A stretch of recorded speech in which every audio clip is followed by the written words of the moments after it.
Hi guys, and welcome to the Black Thunder FLL team 2015's PowerPoint on our project. So we just had a couple of hours together as a team and we put together a short PowerPoint, and we're going to admit it's not the best, but we hope that it will give you some tips and some ideas which you can implement in your own projects. So, here we go. So, the problems. So in our project, we're going to be focusing on the first part of the bin ecosystem. So bins in regular towns, regular places. This is, I think, one in Bristol. They're usually cleared daily, but are always not always full, and so they waste time and money for the bin men up here. Now, bins can also be overfull, like this one here, which also means that the bin men have to use more time and spend more money when clearing up the waste that's on the floor by buying more bin bags and wasting more resources. So we've got some information from a lot of different sources, including this Department for Environmental, Food and Rural Affairs Digested Waste and Resources Statistics. This is an official document by the government. We've also got some information to help us with our research from the Reading School Estates team, which you can see here. That's the estates from our school, and we've looked around Reading and we've seen the actual bin men in action in our own town. We also emailed a company about the costing of their products, but they haven't replied as of yet, Which we'll get onto later. And we've gone into depth in a lot of information, and we'll go into that in a bit. So, existing solutions. So our idea, which we'll come on to later, is currently being done, well, not as effectively by a couple of companies out there. So we've got, probably the closest one would be Smart Bin, which is what we're trying to get. However, there are a couple of others, such as Bin Master, that do ultrasonic sensors. There are Global Spec that do ultrasonic sensors, and Greensys Tech, which sort of dabble in a bit of Smart Bin industries. However, Smart Bin is by furthest the most advanced technology out there, but we think we've got a couple of features that will outperform the Smart Bin technologies. So our solution to this problem is using ultrasonic sensors in a bin, which I talked about in the last slide. So here you can see my Raspberry Pi, which I've set up with my ultrasonic sensor, running a program which will allow it to take readings of the bin, as pictured there, and it will send it to a cloud database. And for our cloud database, we are programmers and everything, but we didn't want to set up our own cloud database and everything. So we used pass.com, which is a really good website, which I suggest you check out if you're into back-end softwares. So we also created a 3D model of our idea, which we'll implement in an actual bin, which we've actually got, but we haven't got it on us. It's currently still being painted and redecorated. But also, the data that will be collected here will be passed on to a cloud server where it will be analysed intelligently, and this data will be then fed to an app which we'll come on to later. But basically, our idea improving on Smart Bin is to add advanced features such as predicting when exactly a bin will be full using a linear fill rate, because if you take data over a long period of time, bins only increase in waste, so there must be a linear fill rate, and we can pinpoint a linear fill rate given a minimum of 6 months data of a bin. So we'll get into the math side of that a bit later. So one of our innovations is big data. Did you get it? Big data? No. So big data. So once smart bins are implemented across the UK, hopefully by another company that will use our technology, a lot of data will be coming into our databases, and a lot of data tools we have and our software will be able to sift through all this data and extrapolate different predictions with different algorithms, like Tam was saying a second ago.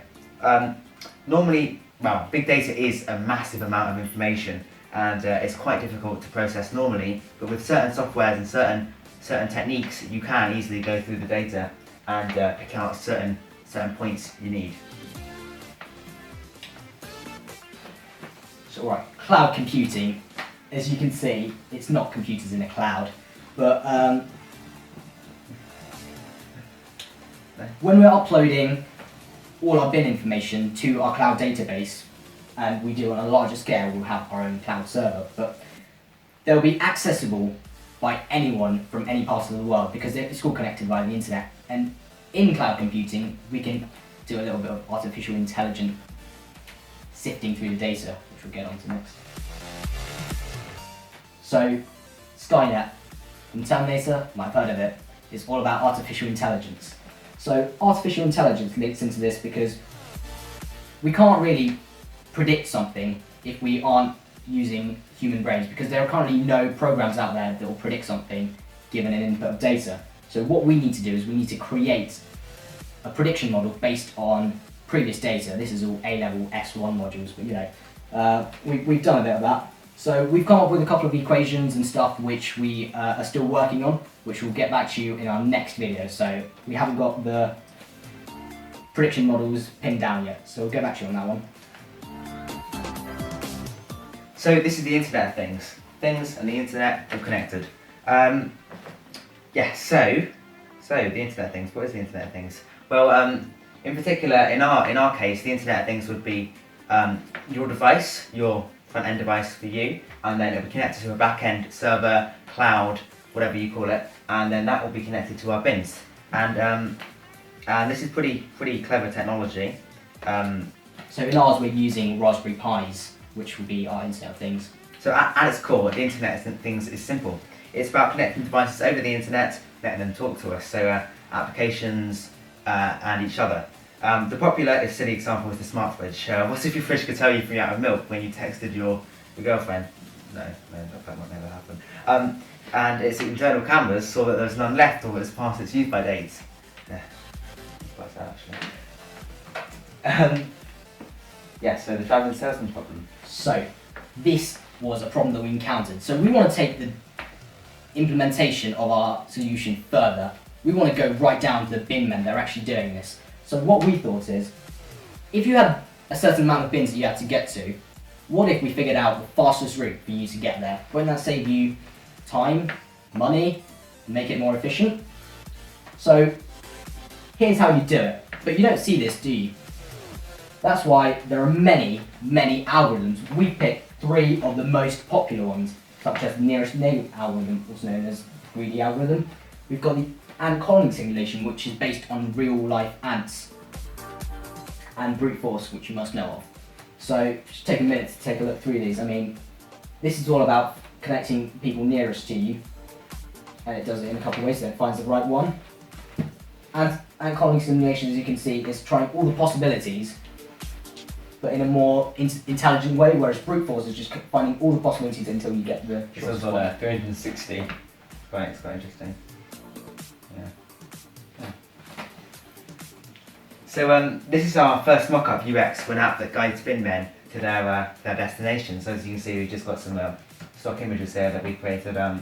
And so imagine you're at the campus here right now, Reading University, and we're bin men, which would be cool. And so what you'd have a stock Google navigation directing you to the nearest bin. But then, on top of that, you'd have information related to the bin you're going to. So as you can see here, the next bin's on Newcastle Road, and it's 30 kilos, so you can prepare for the fullness and the weight of the bin. And you can also know what side of the road it's on. So lots of cool data on an easy to read card that you can have on your dashboard as a bin man. So yeah, pretty cool.